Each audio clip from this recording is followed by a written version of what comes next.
when the team's up against it. You need encouragement from all. I think Mitchell Marsh is quite a good character to have out there. He's level-headed. He's quite a jovial figure, but he's a serious competitor.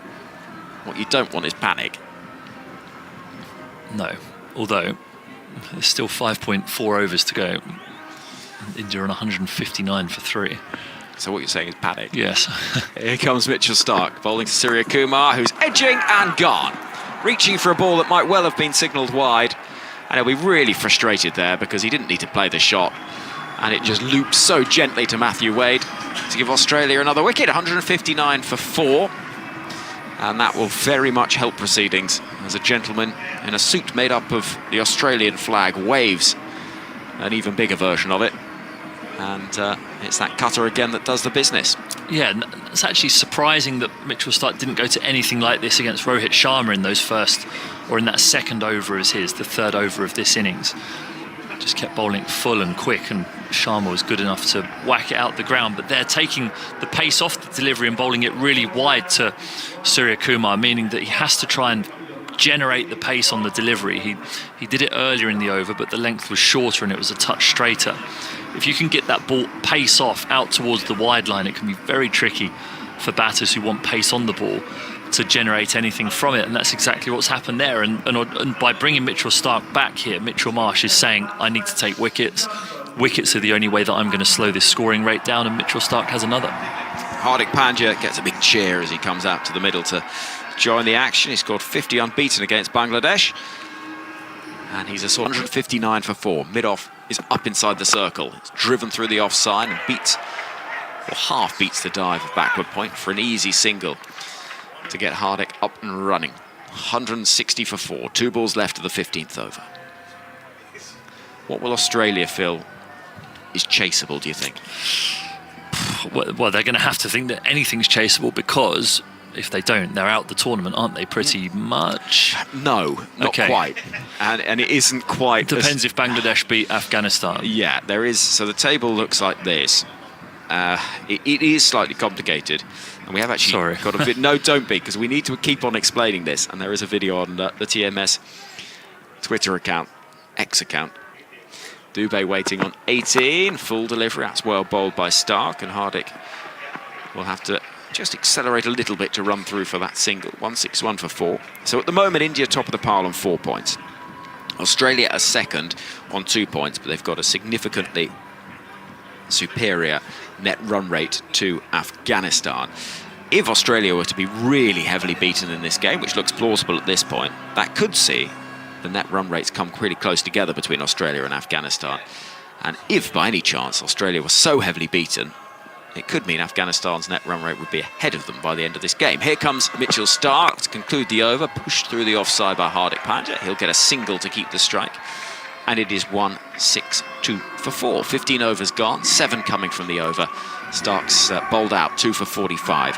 So what the advantage for Afghanistan is they will know exactly what they need to do come the end of this game. So they will still be alive in this regardless of what happens in this match. If Australia win narrowly, then their net run rate situation will see, well, their point situation will see them level with India. And then the net run rate equation for Afghanistan will just be how quickly they have to beat Bangladesh tonight to overtake Australia. If Australia lose this game, Afghanistan just have to win. And so that is how this works. But Australia could find themselves in a situation where they lose this game and then Afghanistan are beaten by Bangladesh and they somehow are absolutely hammered to get through to the semi-final. It's sort of complicated, but that's how it's looking. Right then, here comes Jeff Lemon to take us through to the end of the innings. Yeah, and Josh Hazlewood has the ball in his hand. He's coming to finish his allocation. He's the one person who has survived any punishment today, has 1 for 10 from 3 overs. Remarkable in the circumstances. He's coming up to bowl now, and a little back cut here goes nowhere. Travis Head has a throw at, I don't know if it was the striker's end or the non-striker's end, because it goes pretty much diametrically between both sets of stumps to mid-wicket. So whatever he was trying, it didn't work. Hardik Pandya doesn't get a run, though. So this feels like quite a gamble using Hazlewood now. 16th over. Doesn't leave Mitchell Marsh with a lot of options after this. He's got a couple to come from Cummins. Hazelwood up to Pandya, who's missing as he slogs across the line. Another dot ball. Australia just dragging this back a bit. What looked like it might be 250 is now looking more like they could keep it to 200, 210, something like that, if they're able to bowl really well. One more wicket here, and they're down to Jadeja, Akshar Patel. So they're calming things down, but I'm interested in your thoughts, Stephen Finn, on the bowling to come, because Zampa has been clobbered. He's gone for 36. He's got 1 over left. Stoinis has been clobbered even worse. He's gone for 42, and he's got 1 over left. Cummins has 2 more to come. 4 overs after this as Hardik tries to squeeze out a wide ball and only gets a little bit of toe on it. Towards backward point. Travis Head in again. They get a single, 163 for 4. Hardik up to 3. Yeah, Zampa has to bowl the next one. This end that we are at the commentary box, then it'll be Cummins, Stoinis, Cummins, I'd have thought, to finish the innings. I think what Mitchell Marsh is thinking here is just wickets. If I can get wickets, I'll bring Hazelwood and Stark back, try and get my wickets now, and then hope the other guys can defend against a lower order, albeit a quite capable lower order in Jadeja and Axar. The risk, though, is Dubé and Adam Zampa, I think. That absolutely massive launch he hit out of the ground before. Hazelwood bowls to Dubé, who's only getting a single as he's squared up. The ball ends up rolling slowly towards point. 164 for 4. So you've got the leg spinner turning it back into the left-hander, and we saw him launch it. Is it worth trying to get an over from Glenn Maxwell instead? The problem is the next two are lefties as well, aren't they? As in, you think Maxwell instead of Zampa, or at least to give you some flexibility. Yeah, I mean, it's a tough ask to come in the 17th over when carnage has been ensuing around you for your first over of the innings. I mean, it could be done. Glenn Maxwell, I'm sure, would relish that opportunity. He bowls in the power play a fair bit, yeah, especially in 50 over stuff. I'd be surprised if it's not Zampa. Hazelwood up to Hardik, who whips out a full ball in at his toes. He's able to get it to deep mid-wicket along the carpet for 1 run. This has been another outstanding over from Hazelwood so far. Dot, single. He's got 1 ball to come in his spell, and he's gone for 1 for 13 in a team that's going at 10.5 and over. Yeah, he's only 1 boundary in that entire analysis, and that was a good pull over mid-wicket by Rishabh Pant in the power play. So whilst 2 fielders are only allowed 17th over, it's been quite remarkable when Josh Hazelwood, he's just carnage has been ensuing around you for your first over of the innings. I mean, it could be done. Glenn Maxwell, I'm sure, would relish that opportunity. He bowls in the power play a fair bit. Yeah, I'd be surprised if it's not Zampa. Not to ping at the stumps as they were sharp in coming through for a single. Hazelwood up to Hardik, who whips out a full ball in at his toes. He's able to get it to deep mid-wicket along the carpet for 1 run. 12-13. This has been another outstanding over from Hazelwood so far. Dot, single. He's got 1 ball to come in his spell. What happens? It will be. And he's gone for 1 for 13 in a team that's going at 10.5 and over. Yeah, he's only 1 boundary in that entire analysis, and that was a good pull over mid-wicket by Rishabh Pant in the power play. So whilst 2 fielders are only allowed 17th over, quite remarkable when Josh Hazelwood, he's just carnage has been ensuing around you for your first over of the innings. I mean, it could be done. Glenn Maxwell, I'm sure, would relish that opportunity. He bowls in the power play a fair bit. Yeah, I'd be surprised if it's not Zampa. Not to ping at the stumps as they were sharp coming through for a single. Hazelwood up to Hardik, who whips out the full ball in at his toes. He's able to get it through mid-wicket along the carpet for 1 run. 12-13. This has been another outstanding over from Hazelwood so far. Dot, single. He's got 1 ball to come in his spell. What happens? It will be. He's gone for 1 for 13 in a team that's going at 10.5 and over. He's only 1 boundary in that entire analysis, and that was a good pull over mid-wicket by Rishabh Pant in the power play. So whilst 2 fielders are only allowed 17th over, quite remarkable when Josh Hazelwood, he's just carnage has been ensuing around you for your first over of the innings. I mean, it could be done. Glenn Maxwell, I'm sure, would relish that opportunity. He bowls in the power play a fair bit. Yeah, I'd be surprised if it's not Zampa. Not to ping at the stumps as they were sharp coming through for a single. Hazelwood up to Hardik, who whips out the full ball in at his toes. He's able to get it through mid-wicket along the carpet for 1 run. 12-13. This has been another outstanding over from Hazelwood so far. Dot, single. He's got 1 ball to come in his spell. What happens? It will be. He's gone for 1 for 13 in a team that's going at 10.5 and over. He's only 1 boundary in that entire analysis, and that was a good ball left over mid-wicket by Rishabh Pant in the power play. So whilst two fielders are only allowed more 17th over, when Josh Hazlewood is just kind of just been ensuing around you for your first over of the innings. It could be done. Glenn Maxwell, I'm sure, would relish that opportunity. I'd be surprised if it was not happening. The stumps as they were sharply coming through for a single to Harding, who whips out the full ball in his toes. He's able to get it through mid-wicket and break the carpet for one run. 12 one in another. Three from Hazlewood so far. Dot. Single is the one run to come in his spell. What happens? It will be down for 1 for 13.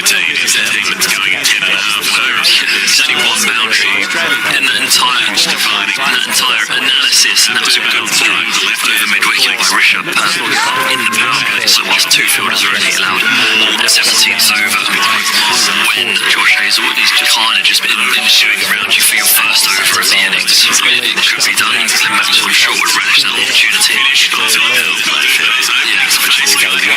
I'd be surprised if it was not happening. The stumps as they were sharply coming through for a single to Harding, who whips out the full ball in his toes. He's able to get it through mid-wicket and break the carpet for one run. 12 one in another. Three from Hazlewood so far. Dot. Single is the one run to come in his spell. What happens? It will be down for 1 for 13.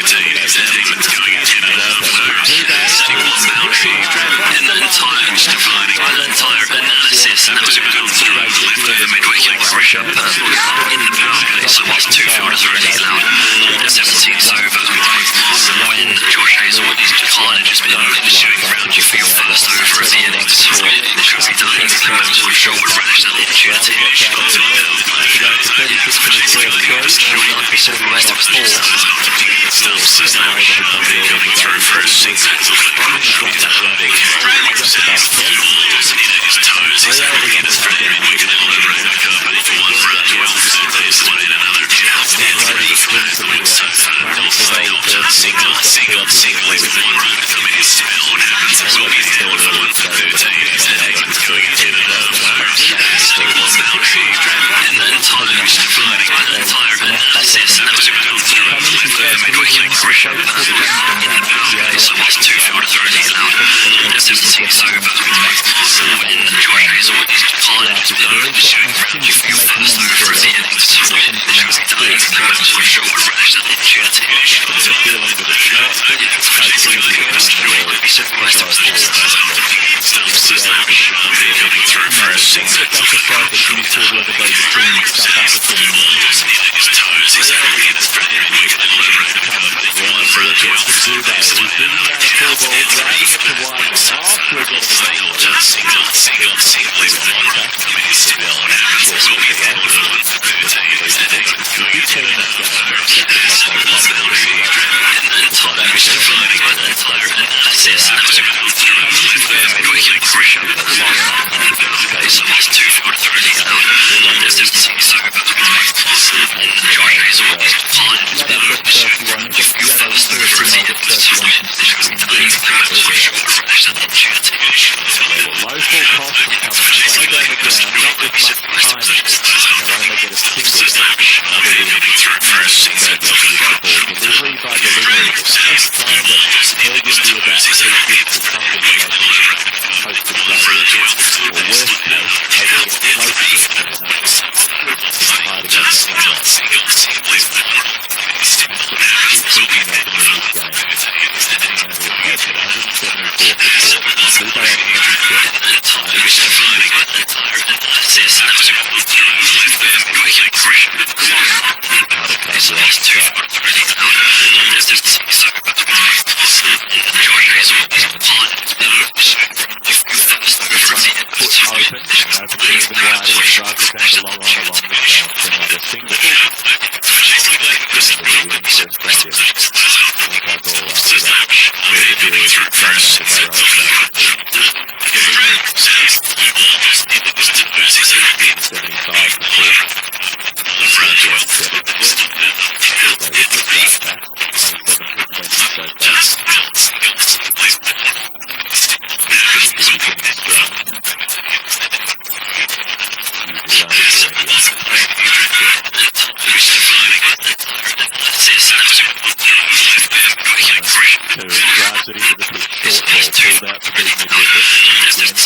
Marcus driving the ball into the surface, trying to use any bit of variability there may be. Trying to make sure that they can't stand there and just swing through one line and then the entire time. Good over so far.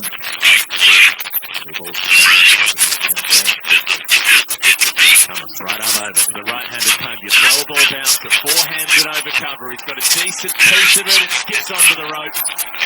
That is an excellent shot from Panya, who picks the pace of the ball, had the patience to wait for it, and then has the skill, even though it was a high bouncer, it was over shoulder height and outside his off stump. To lean away the leg and find a way to get underneath that and get enough power on it to squat it over cover. 180 for 4.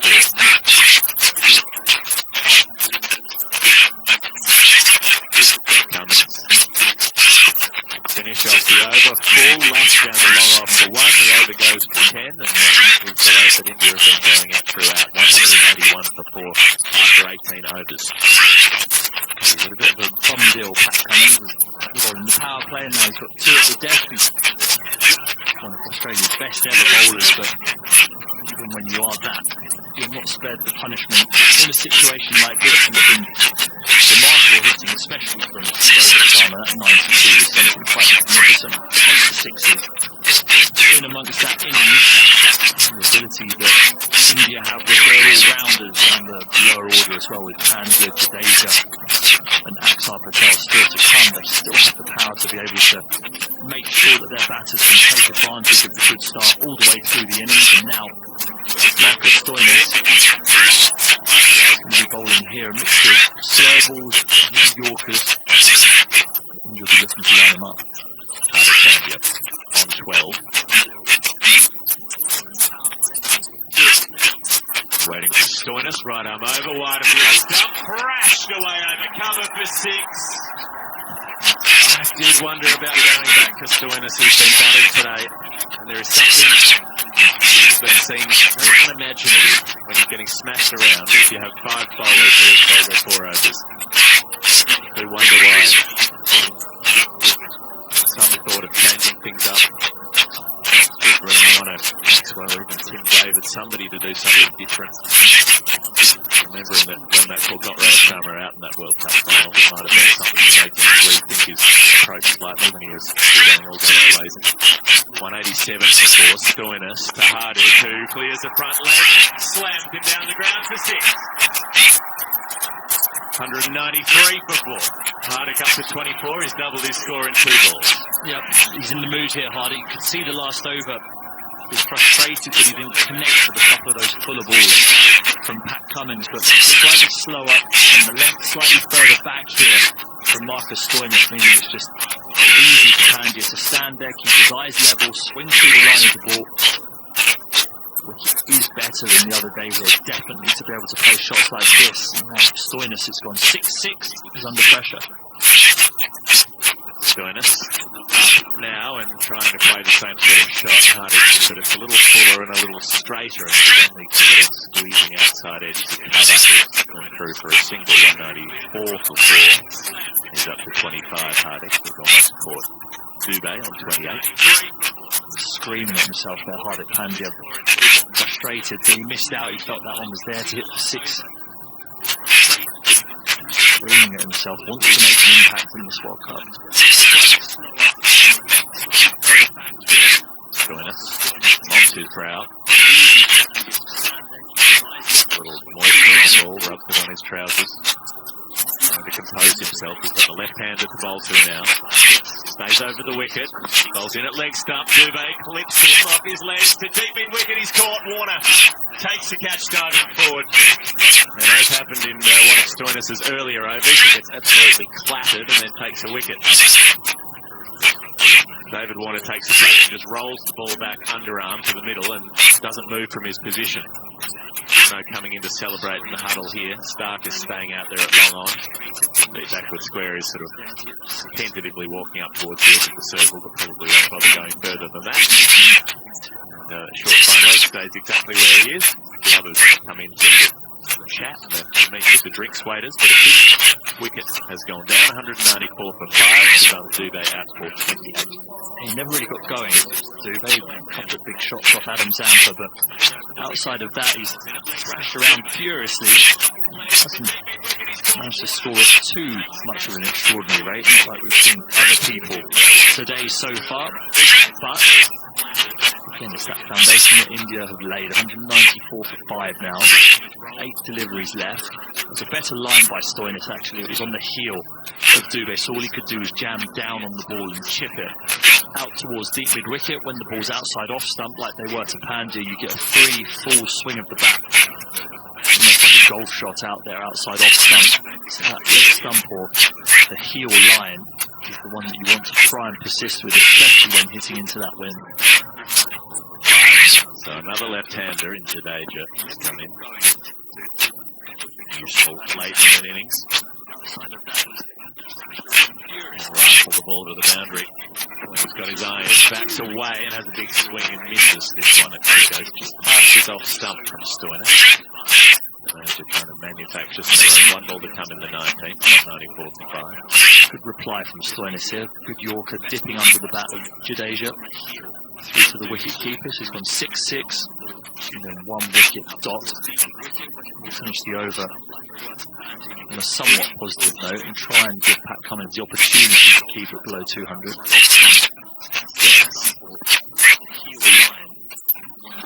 Up to the left-hander, low full toss, driven out to cover. They should only get 1, so Jadeja keeps the strike. Interesting call from India. Pandya smacking a couple in that over, but 19 overs gone, 195 for 5. We're going at just over 10.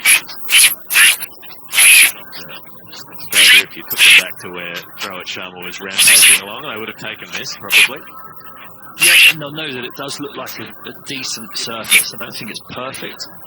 So the odd person has struggled to time the ball, but it's a lot better than the one that we saw here the other day between South Africa and England. So runs should be easier to come by. They're just going to have a small task of dealing with the best bowler in the world at the moment in Bumrah, who could be effective on the M1. It would feel like, with the skills that he possesses. Well, Travis Head and David Warner will have seen plenty of him, especially Warner in the IPL over Bumrah's entire career. So, probably feel better qualified than most to deal with him. Cummins will start the last over. Round the wicket to Jadeja, back the left pace off outside the off stump, pulled away to beat back with square leg for 1. 196 for 5. Good outcome for India, that one, I think. Jadeja is frustrated that he's not hit that for 4 or 6, but my preference, if I were Rohit Sharma, the captain, would be to get Pandya on strike to try and get him to face these 5 deliveries. There's more chance that he'll be able to thrash 6s wherever the ball may be. Jadeja on 2, Pandya on 25. Back over the wicket. Short third, backward point, deep cover point, cover, long off, long on, deep mid-wicket, deep backward square leg coming squarer now, and a short time leg. Space on the leg side to give up 1, and Pandya goes that way. Pandya will look to go aerial, I suspect. Cummins to him, and he goes aerial. Well, that's the attempt, but he misses it outside the off stump. Huge off drive, no contact, 196 for 5 steps. It looks as though that one's just swung away. It was cross seam from Pat Cummins, but remarkably it's actually swung a little bit away from Pandya there. It's swung out of his arc. Had that not swung, it probably would have come right out the screws over extra cover. So maybe the wind just helping Cummins out. Really is pumping across the ground here. Flags out stiff, east to west, as it has been throughout the last week or so. Well bowled Yorker, dugout, helicopter style to long on, along the ground for a single. Cummins, exceptional so far. 2 1s and a dot, 197 for 5 with 3 balls to come. Jadeja back on strike, Pandya on 26. It's been a rather sedate finish to the innings so far, hasn't it? Still 3 balls to come, but the last 9 or the last 6 deliveries, I think, since those 2 6s off Stoinis' last over there in the 19th, have been quiet. Cummins to Jadeja, who hits him up in the air, out to deep mid-wicket. It's carried. It's carried. There's the 200. India 203. Jadeja up to 8. And a beautiful piece of timing. Full, straight ball. He was able to just get under it and lift it away over mid-wicket for 6. Yeah, you had a sense that it wasn't going to be quite all the way through to the end of the innings. It felt as though the 6 may come off the bat of Hardik Pandya, but hitting with the wind, Jadeja manages to get underneath an attempted Yorker, get it up into the atmosphere, and it carries for 6. Cummins at him again and digs it into the pitch in at the thigh pad, pulled away for 1 to deep mid-wicket, 204 for 5. And even if this last ball goes for 6, 210 would be a pretty good comeback from where Australia were. And Rohit Sharma was storming along. They were 127 for 3 in the 12th over. Rohit on 92 from 41 balls. At that point, anything could have happened. He might have made 150, looked like. Somehow managed to squeeze a full ball from Stark off the inside edge, back onto his pad, onto his stumps. Cummins to finish the innings to Hardik. Tennis ball bounce, little top edge as he tries to pull. Coming around at short, fine leg. Josh Hazlewood does the fielding and keeps them to 1. 205 for 5. So it was a quieter end with the bat for India, but it is still a formidable total. 206 for Australia to win. And they'll be coming out in about 10 minutes' time. Hardik Pandya finishes up on 27 from 17 balls. Jadeja 9 from 5 deliveries. And aside from Josh Hazlewood, those bowling figures are pretty ugly reading. Mitchell Stark 2 for 45, Pat Cummins none for 48, Adam Zampa none for 41, Marcus Stoinis 2 for 56. And in amongst that, somehow Josh Hazlewood managed to get away with 1 for 14 from his 4 overs. Extraordinary, really. Extraordinary start from Rohit Sharma, who had a 50 up inside the power play. Virat Kohli didn't make a run. He was out for 0 from 5 balls. Rishabh Pant 15. Surya Kanayana 31 from 16. Shivam Dubey 28 from 22. 205 for 5. The eventual score. Thank you very much, Jeff. You're staying alongside me and Finny during the interval. We'll get interview reaction in just a moment. It's not out of the realms of possibility Australia can chase this down. I think we need to point that out. And we will go through the various permutations in just a moment. But that rubbish shot, it's 92 from 41. It's absolutely outrageous. Hardik Pandya at the end, 27 off 17 balls, a couple of 6s in there. And as he said, only Hazlewood really came out of the bowling figures with his head held high, 1 for 40 and far and away the best figures. A couple of wickets for Mitchell Stark and Marcus Stoinis, who was expensive. And across an innings that was brutal for Australia. They have to try and pick themselves up and find a way of chasing down 206 runs. They can still lose this game and qualify. That is worth pointing out. But it doesn't half make it easier. Right, then here comes Rohit Sharma. Talk to us first about that knock and what it felt like watching it. It felt like a dream. I mean, he batted beautifully. And before coming here, we sat together, we talked about it, how we want to approach, what brand of cricket we want to play. And he showed us the way. When you got out there, what was the plan? Sorry? When you got out there, what was the plan from your perspective? Got out? When you got out in the middle? I don't know. I took some time. I went inside, and when I came out, I think they finished it really well. 205 for 5. I mean, batting first here, that's got to be a formidable total. It's a good score. It's a good wicket. Looks like a good one. Hopefully, there's something for the bowlers when we go in, and we defend it. When you have a look at the campaign, how well it's done, what's worked well for this team? I think everyone knows their role really well, knows their responsibility, the way they have been batting, and most importantly, we are playing this game. Well, all the best for the rest of the game. Cheers, thanks. Surya Kanayana there chatting on the boundary edge. His contribution 31 of 16 deliveries, second highest scorer in the innings. Shivam Dubey made 28 of 22. Hardik Pandya 27 of 17, but out there leading the way, Rohit Sharma 92 from 41. Now Virat Kohli, none from 5. He's struggling. There's an argument to say he's clogging things up at the top of the order.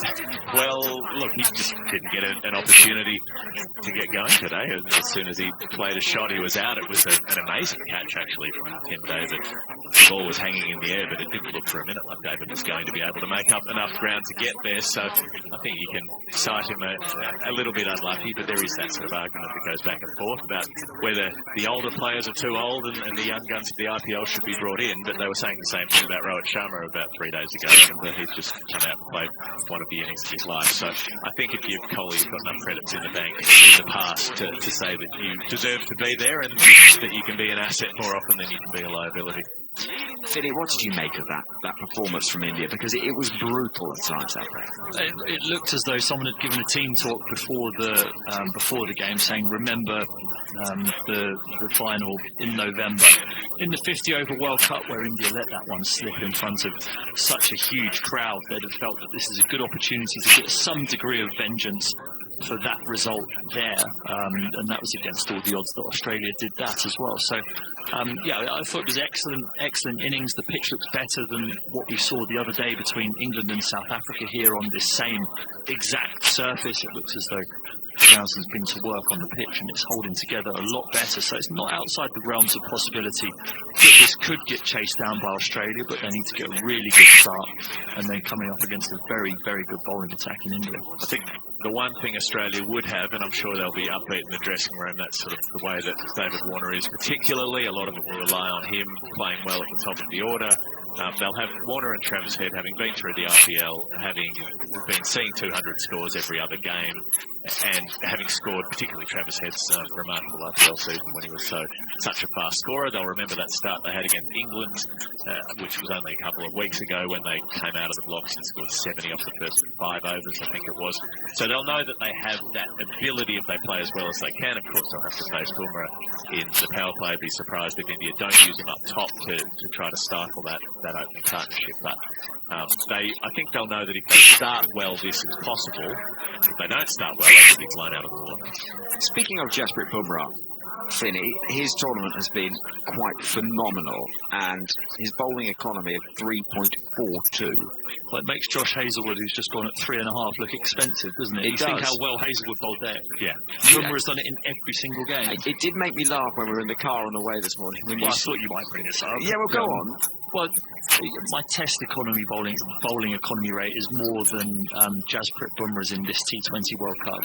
I played 36 test matches. Well, that says, it just says a lot about his life, isn't it? It says a lot about two exceptional talents, as far as I'm concerned. Finney will be back for the start of the innings, and Bharat Sundaresan is going to join us as we look ahead to what is to come from Australia. One thing that is, I suppose, quite fun, Jeff, is that they've got no choice. They're going to have to give it a red hot go. They have to go for it. Their only options. We have talked about that possibility that they could lose this game and still go through, which I don't think it's worth writing off. I think people sometimes overestimate Afghanistan on the back of their best results when they are a team that's been inconsistent at times. They lost games in the 50 over World Cup last year after looking $1 million in wins the game before. They're a good chance to lose to Bangladesh. They can't assume that they're going to win that. They might win it. It would be a great story if they do win it, but it doesn't mean that it is going to happen. So for Australia, they have to make sure that if they do lose this game, they don't lose it by much. If they get blown out of the water, they're done either way. Yeah, and they can't complain about the pitch that they get to bat on. It's very much like the IPL. I heard you guys talk about it. Travis Head made a name for himself in that tournament, revolutionized batting in the IPL, and those innings were played out on pitches like these, where the ball's coming on nicely. I think this is tackier than some of those pitches still, because of the moisture. You saw most of the other batters not get their timing right always. Like Ravindra Jadeja hit a 6 and Dubey hit a 6, but Rohit Sharma was batting at another level, which he often can do at times in white ball cricket. So, Australia have no other choice and they have to go for it. It's no longer about net run rate. If they can chase down 206, automatically do their net run rate some good. So, at least stay in control of your own future is what I'll say. And Australia will have to do that. And David Warner potentially walking out to bat for the last time. Who knows? He won't know either. Yeah, well, there's that other little narrative to keep an eye on. Just a reminder of the circumstances in this group. India, if they win this game, will top the group. They'll play England in Guyana. Australia if they win, will give themselves a far better chance of qualification. But there is still the prospect that Afghanistan could overhaul the net run rate, depending on how close the margins are, and one thing and another. Is there still a way of Australia topping this group? They would have to absolutely. They'd have to chase this in about 10 overs, I think, if they were going to try to overturn India's net run rate. So I don't think that's feasible, given the numbers we're dealing with. Although, you know, Travis Head gets on one like he did in the IPL, maybe they could do it in 13 overs. Oh, goodness me. It's one of those where your head's spinning from all the various permutations. But we're doing our best to get through. Let's just get the 20 overs done, and then we'll know. Then someone else who's not us will have worked it out. I know. It's an amazing sport, isn't it? At the end of the England-USA game yesterday, where there was still a point for about 25 minutes where you could hear the cogs whirring of the greatest cricketing minds trying to work out what it all meant and how it was all going to play out across the groups. And it is complicated. Net run rate is an imperfect system, but it is the best that we've got in terms of working these things out. We tried last night over dinner to think of alternatives, and pretty soon we got to boundary countback and decided that actually what we've got at the moment is probably okay. It's complicated. I met a friend recently who's introducing his girlfriend to cricket. She's never watched cricket or hadn't watched much cricket at all.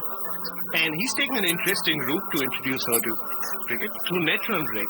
If you can understand net run rate, you'll understand everything else about cricket. So it's a unique route. I don't know how long she's going to stay a cricket fan, if that's the route she's been forced to take. But you never know. Maybe she'll become an expert, a bigger expert than us on net run rate. Yeah, it's an unusual approach, that. It's almost like sort of introducing someone to maths via algebra. Yeah, I mean, I wouldn't have thought it was a tool for romance. But then we're all different, and that's part of the remarkable variety of the human condition. Well, indeed.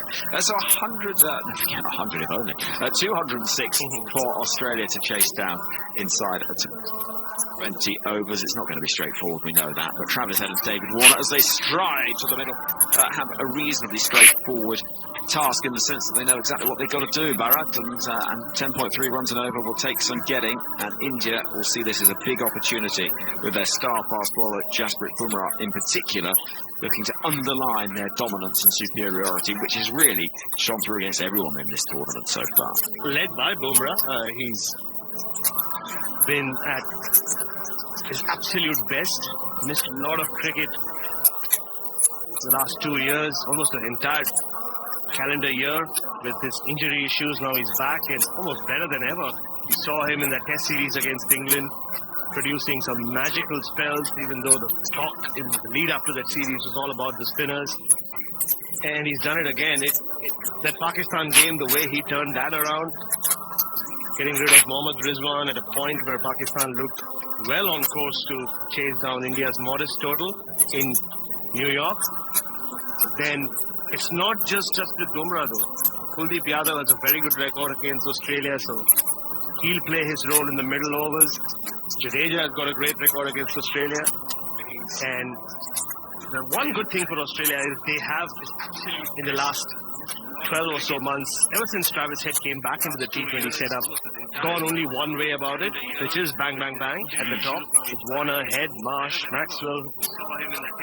So you don't have to change your approach in any way. It is a batting team which prides itself on and thrives on going hard from the very beginning. So that's all they need to do, really, and hope it comes off. Yeah, and they've got to hope they get a little bit of luck along the way, because you need it. Always in these tournaments, when you're swinging hard, you're going to get outside edges. You're going to find the ball could fly 5 yards to the right, 5 yards to the left. You get lucky, or it could go straight to the hands of the fielder. Power play is going to be crucial. Arshdeep Singh is going to open the bowling, left arm over. He's been reasonably economical in this tournament, but I suppose everybody's figures in comparison to Jasprit Bumrah look positively expensive. But, he has taken plenty of wickets, that much is for sure. 12 wickets at an average of 11.75. He's the leading wicket taker for India. Shirt untucked, and he's beginning the approach now to David Warner, the left-hander. Slip in place, and Warner pushes towards cover. Jadeja fields underneath the bandana. For none. Chasing 206 Australia.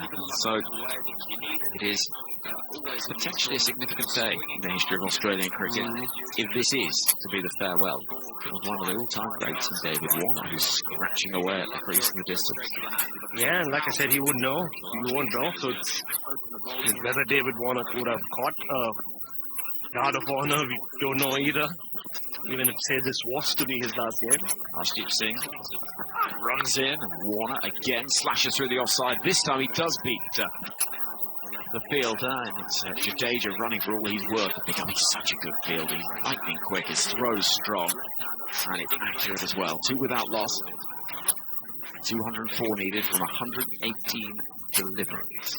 A defeat for Australia does not see them eliminated. Let's make that clear. That's exactly the point. Yeah, Jeff mentioned it. Can't just take it for granted that Afghanistan will beat Bangladesh in those very tricky conditions in St. Vincent, which will suit both teams, not just Afghanistan. The low, slow spinners that Bangladesh have will be a threat. 2 without loss. Arshdeep is running in over the wicket. And Warner again angles the bat towards that part of the ground where Jadeja is patrolling things in the blue and orange of the India white ball shirt. Just on David Warner, in a way, you spoke about him being an all-time great. He definitely is. He has revolutionized opening batting, cross format. But if this was to be his last game, in a way, it would be apt that we would never know. Would David Warner have got that guard of honor? And that's just a sign of how much he's divided Australian society and Australian cricket fans. Did you genuinely question whether he would? You never know. Yeah. Arshdeep Singh again, kicking up his heel, running into bowl to Warner, who defended into the offside. Way on is the cry. 2 without loss. And even if he were to get that guard of honor, how it would be received by those watching back home in Australia. When he did speak to us, the Australian media, last week, where 2018 was brought up again, and spoke about how he felt like he's had to carry that burden. And in a way he had. I mean, yes, Steve Smith and Cameron Bancroft also served bans, but every time that episode comes up, it's David Warner, generally #1 villain. Here's Arshdeep. It's outside the off stump. Oh, an inside edge down towards the boundary. It could be 4 runs. It is. Wrong footing the keeper, Rishabh Pant, who had to readjust his feet. Couldn't get that right hand down quick enough. Almost silence greets the first boundary of this Australian run chase. 6 without loss. I'm not quite having that he's been the one that's carried the can. Cameron Bancroft has barely played Test cricket again. David Warner's played about 60 further Test matches. He's got contracts around the world playing franchise league. And yeah, he's been the pantomime villain, but he's been that throughout his career. So I think I'm not quite buying that. Yeah, it's one of those tricky ones. Like, yes, he's played a lot of Test cricket. He's resumed his career for Australia at the top and played all formats. Slip in place, final ball of the first over. Warner, edges, goes! David Warner is out. That slip takes the catch, and that could be the end of David Warner's international career. We don't know yet. But as he walks away, heads towards the dugout, looking at the ground, he's gone 6 from 6. And a man that has done so much for Australian cricket has opened the batting across the formats, played some of the most mesmerising innings you could wish to see. In the end, finishes his T20 World Cup with a rather tame edge to Surya Kumar's left at slip. David Warner walks away, whether for the final time in Australia colours remains to be seen. But he goes, and Australia are 6 for 1. Yeah, I mean, we will speak about the dismissal soon, but if this is the end for David Warner, what a great career it's been. And what a way to go. He's filthy with himself. He punched the bat, punched himself in the helmet, and you could see what he was trying to tell himself. It was a nothing shot, really, just opened the face of his bat and poked at it, telling himself, maybe I should have just cut the ball, thrown my bat at it. It's too late now. He has to leave. Big wicket for India, and potentially a big moment in the history of the game, because one of the greats might well have said goodbye. Well, one of the greats of the ball in hand at the far end. Time moves on pretty quickly in T20 cricket. Here comes Jasprit Bumrah around the wicket. The left-handed Travis Head, and Bumrah bowls, thrashed away towards Jadeja. It's actually a short third. Very interesting field here for Travis Head. We've got a slip in place and then deep gully called it Yadav fielding on the edge of the circle. Then quite a wide short third, Jadeja. And so there's so much protection behind square on the offside because they know Travis Head is a player that plays that part of the ground so effectively. 6 for 1. Required rate for what it's worth is 10.6. Sun shining in St. Lucia. Bumrah is the cry around the ground. This is onto the pads of Travis Head, and he'll work the ball down towards fine leg, where Ashdeep, fresh from bowling that successful over, will pick up. The score moves forward with, I think, runs off the bat. No, a leg bite is signalled. So, Jasprit Bumrah's tournament then. Bharat, I mean, absolutely outrageous, really. He's played 5 matches before today, taking 10 wickets with a concession of just 65 runs. His economy rate has been 3.42. And in that time, he's taken more wickets than he's conceded boundaries. I think he's already being mentioned amongst the greatest cricketers India have ever produced. Tough to argue that point. Moving in comes Bumrah and skews away off the edge of Mitch Marsh's bat towards Jadeja at backward point. 7 for 1. Because if you talk the greatest Indian cricketers, obviously it always starts with Sachin Tendulkar. When you think of Sunil Gavaskar, Kapil Dev, Virat Kohli, Rohit Sharma, in my opinion, should be there. But how do you keep Jasprit Bumrah out of the top 3, Henry? Well, if you're making a composite 11 and you need a fast bowler, he's in maybe ahead of Kapil Dev. A certain generation might not like hearing that. Here is Bumrah. It's been hooked in the air. Could be a chance of a catch. Keeper loses his footing. And then there's a chance of a run out. Whether that came off the glove or not, I don't know. But Rishabh Pant was treading water and he just seemed to slip. Bumrah's got his arms outstretched and Mitchell Marsh is going to come down the track and have a little chat with his batting partner. But that was an awkward moment. No, Mitchell Marsh had no idea where the ball went. He saw it go up and he started just wandering down the pitch. It's a sharp bouncer, Mitchell Marsh. Off balance. Keeps his eye on the ball. Didn't look at what Travis Head was doing. I think Rohit wasn't too pleased with the fact that in the mid-wicket. Here comes Bumrah. That's nicely guided towards deep third by Marsh, riding the bounce. A single is taken. Still just 2 runs from the over, and already the required rate is heading towards 11. 8 for 1 is the score, with the ball left of the second over. Henry Moran alongside some of the rest here on 5 Sports Extra, ABC Grandstand. And across the ICC as well, which had an email into tms@bbc.co.uk, which starts with well said. I mean, I don't know what you said so well. Everything, obviously. Bumrah to conclude the second over. Is into Travis Head, and he loses his rub to turn his heel and head back, so that gives us a chance. And Meg says, "Oh, Barrett, thank you for saying what you did about Warner. Yes, he's still the villain in my eyes. If I was charged, he would never have played Test cricket again. Brought our team to disrepute." Yep. Yeah, that sums up everything I just said. Yeah. The division in Australian society. There you go. Here comes Bumrah around the wicket and bowling to Travis Head, who thrashes the ball without any timing into the offside. And again, it's just so hard to get away. It's that angle, it's that pace, it's the action. And Bumrah takes his cap from the umpire with a job well done. Only 1 run off the bat in the over, 8 for 1.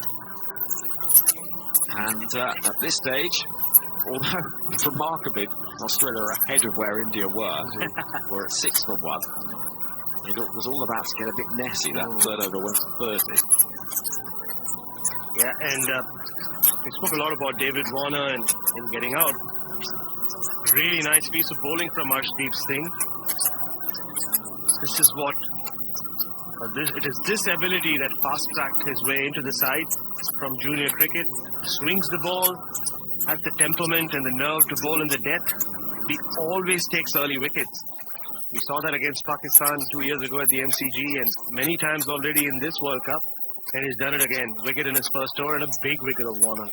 Arshdeep Singh running into the right-handed Mitchell Marsh in the sunshine, low full toss. Ripped towards big wicket and straight to the hands of Surya Kumar Yadav on the bounce. Everything going India's way at the moment. And there will be also a feeling from India that they'd much rather Afghanistan got through than Australia. And so if they can beat Australia well and give Afghanistan a helping hand, then that will work in their favour, because if they were to meet in the final, they'd back themselves much more against Afghanistan than Australia. Yeah, and that makes every sense in the world. They would want that, and in this case, they can beat Australia handsomely to achieve the result. A big swing and a miss, pace taken right off it by Arshdeep Singh, and too good for Mitchell Marsh, who now stands at 1 from 5. It's 8 for 1. We're early on in the third over. We've got fielders in the deep back of square leg. Fine leg as well, quite wide, so anything off the inside edge is going to whistle down to the boundary. A difficult tournament for Mitchell Marsh. Played well against England after Head and Warner had given Australia a great start, but he's not really got too many scores. A drop catch earlier wouldn't help. He's not been able to bowl for large periods of this World Cup. Moving in and pulling the ball away now is Marsh off the bowling of Arshdeep, and it could be a boundary this. The ball moves quickly across the outfield, and there is a little release of pressure. And it goes out over mid-wicket. He's not really timed it, but he's got a nut on it. It's 12 for 1. Yeah, it was all muscle. Didn't sound good at all. Ugly whack. Hit a portion of his bat, I would say, but got enough of it to just clear mid-on. Again, it didn't speed across this outfield either. It just trickled over the ropes. The boundary that he needed. This Australian innings at the moment is going nowhere. 12 for 1. They need 194 from 105 balls to win this game. Marsh, a powerful figure, comes forward and belts the ball back towards Arshdeep, who puts it down. It was quick, straight at him. He was almost halfway down the track when the ball met him, and he couldn't hang on. 12 for 1. Yes, return catches don't come to you at a better height than that. He had both hands to it. He reacted well, I thought, Arshdeep Singh. Marsh's bat just bounced out of his hands. It came straight back at Arshdeep, right next to his left shoulder. I think he should have taken it. He should have. He should have. He runs in once more. Angled approach into bowl to Marsh, who waits for a slower ball and plays that very nicely. Through the covers it goes, whistling out to the boundary. And despite the best efforts of Virat Kohli, who runs towards his adoring fans to cheer his arrival. It is 4 runs, 16 for 1, let me tell you. On the BBC Sport website and app, we've got our live text commentary with Theon Wynn, who's in the conversation and in-play highlights around this game. If you want to take part, head over there, wherever you are in the world. And interesting, from the little thumbs up, thumbs down you get. In comes Arshdeep Singh, and Mitchell Marsh will hit that hard. In the air it goes. Has it got the distance? Yes, it does. It goes sailing away, and there was a fielder running in, and I thought for a moment it was going to drop into the hands of Akshar Patel, but it had gone miles over his head and miles back. He was sprinting in like he was expecting to catch it. He had no idea where the ball was. He kept running in and kept running in from the boundary, assuming that the ball had gone straight up and not over his head. But that was a meaty blow from Mitchell Marsh, but once again, not in the middle of his bat. Still quite edgy. But with the wind, and it's gone a long way, almost on hitting the roof of the stadium towards the direction where the Johnson-Charles stand is. Well, that was a very funny instant, because the cameras got confused as well, because as I looked out to my right, I was trying to track the ball, then I looked at the camera monitor, and they were trying to follow the fielder, because it kind of looked as though it was going straight up in the air. Yeah, it did. And they've actually lost the ball. I mean, Akshar Patel lost the ball in the air, and they've literally lost the ball. They're looking for a new ball. Well, it's 22 for 1.